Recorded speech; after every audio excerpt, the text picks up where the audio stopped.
Olá, você acompanha agora notícias do Brasil e do mundo. E olha só, eu abro esta edição com uma boa notícia. O Brasil abriu mais de 300 mil novos postos de trabalho, com carteira assinada em fevereiro. Esse é o segundo resultado positivo seguido do mercado formal. Segundo o Cadastro Geral de Empregados e Desempregados do Ministério do Trabalho, foram feitas em fevereiro mais de 2 milhões de contratações e quase 1.700.000 demissões no mercado formal. Com isso, o Brasil gerou mais de 328 mil postos de trabalho com carteira assinada. Este foi o segundo resultado positivo seguido no mercado formal. Em fevereiro, os dados apontaram para saldo positivo no nível de contratações em todos os 5 setores econômicos, com destaque para os serviços, que abriram mais de 215 mil postos formais, o equivalente a quase 2/3 de todas as contratações. O saldo positivo do segmento foi distribuído principalmente nas atividades que envolvem administração pública, defesa e seguridade social, educação, saúde humana e serviços sociais. Também fecharam fevereiro com mais contratações a indústria geral, a construção, a agropecuária e o comércio. Com um saldo positivo de contratações, o Brasil agora soma mais de 41 milhões de vínculos ativos, uma alta de 6,69% em relação a fevereiro do ano passado. No acumulado dos 2 primeiros meses de 2022, o Brasil já tem saldo positivo de quase 479 mil admissões no mercado formal. O ministro da Infraestrutura, Tarcísio de Freitas, assinou a sua ficha de filiação ao Partido Republicanos na noite de ontem em Brasília. Até o fim da semana, ele deverá deixar o cargo para disputar o governo paulista. O ministro participou de uma entrevista exclusiva aqui na RIT. Vamos conferir.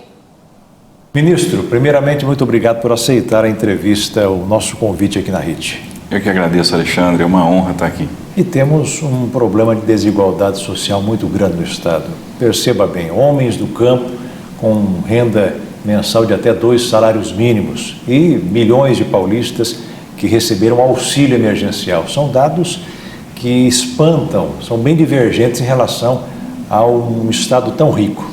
Exatamente. Se a gente pensar que São Paulo hoje tem 31% do PIB do Brasil e, ao mesmo tempo, dos 188 mil agricultores de São Paulo, 40% ganham até 2 salários mínimos, 70% até 10.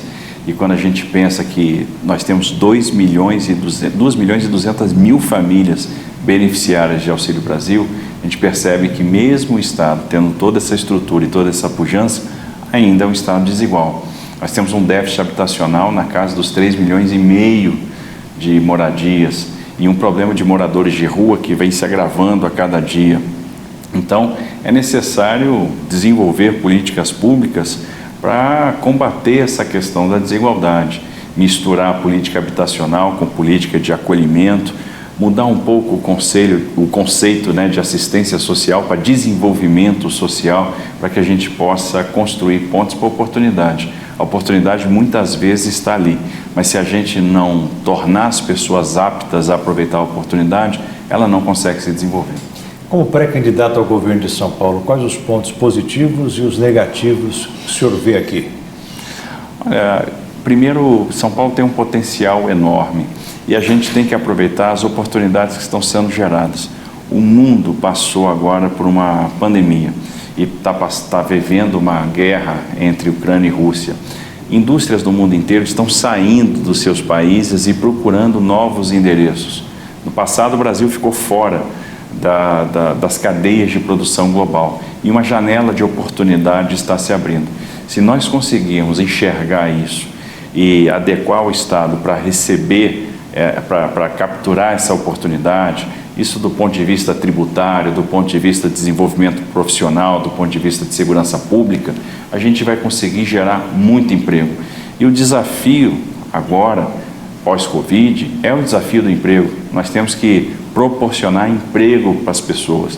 O emprego vai vir desenvolvendo a indústria, o emprego vai vir, por exemplo, com investimento em infraestrutura, ou seja, nós precisamos gerar oportunidade. Então a gente está diante de um grande espaço para crescimento e para desenvolvimento social.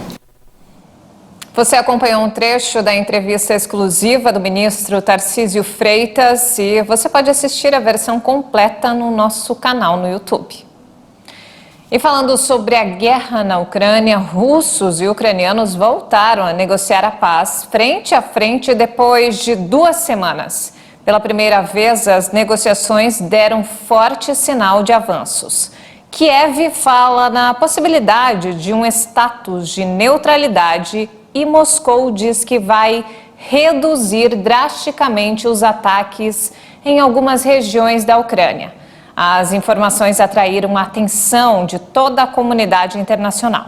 A nova rodada de conversas foi mediada pela Turquia. E depois de horas de negociações, representantes ucranianos afirmaram que buscam um acordo internacional para garantir a segurança do país. O tratado incluirá um mecanismo parecido com o artigo 5º da OTAN. O pedido foi feito por David Arakhamia, um dos negociadores ucranianos, depois de várias horas de discussões com os russos em Istambul nesta terça-feira. Queremos um mecanismo internacional de garantia de segurança, no qual países fiadores atuem de uma maneira parecida com o artigo 5º da OTAN, de fato. O artigo 5º da Organização do Tratado do Atlântico Norte estabelece que um ataque contra um dos membros é considerado uma agressão a todos os demais. A lista de países que a Ucrânia deseja ter como garantidores do acordo inclui Estados Unidos, China, França e Reino Unido, que são membros permanentes do Conselho de Segurança da ONU, além de Turquia, Alemanha, Polônia e Israel. A Crimeia e os territórios do Donbass, controlados por separatistas pró-Rússia, seriam excluídos temporariamente do acordo para possibilitar que as garantias entrem em vigor o mais rápido possível. Falando sobre coronavírus, a cidade mais populosa da China, Xangai, entrou em lockdown para conter a alta de casos de Covid. Uma forte corrida aos supermercados foi observada na capital econômica do país. A China registrou 6.886 casos da doença em todo o território nesta terça-feira, mais de 4.000 deles na capital econômica do país, epicentro do maior foco da doença na China desde o início da pandemia. Xangai teve um confinamento parcial decretado, com a cidade dividida em 2 partes. Os moradores da metade leste devem permanecer em casa por 4 dias e passar por testes obrigatórios. As prateleiras de alguns supermercados da cidade ficaram totalmente vazias. Em uma tentativa de manter a economia em funcionamento, autoridades evitaram os confinamentos rígidos aplicados em outras cidades chinesas. E desta vez optaram por restrições direcionadas e progressivas. A área confinada a partir de segunda-feira é o amplo distrito de Pudong, no leste, que inclui o principal aeroporto internacional e um centro financeiro. O confinamento vai prosseguir até sexta-feira e depois vai ser aplicado em Puxi, uma zona mais populosa do oeste. Delegações do mundo todo se reuniram nesta terça-feira em Genebra para chegar a um acordo sobre a proteção da biodiversidade que será adotado pela COP15 no Convênio sobre a Diversidade Biológica.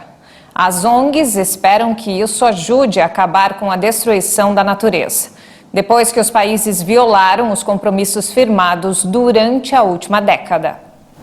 Uma coalizão de mais de 90 nações quer proteger ao menos 1/3 da terra e dos oceanos até 2030. Um objetivo chamado de 30 × 30 e que está no texto negociado. De acordo com o Centro de Ações de Proteção da União Internacional para a Conservação da Natureza, um objetivo numérico e fácil de alcançar e de medir, mas é apenas uma parte da equação.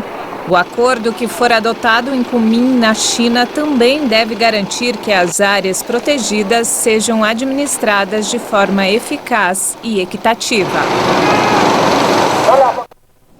E não temos mais tempo, essa edição fica por aqui. Mais informações ao longo da nossa programação. Obrigada pela companhia.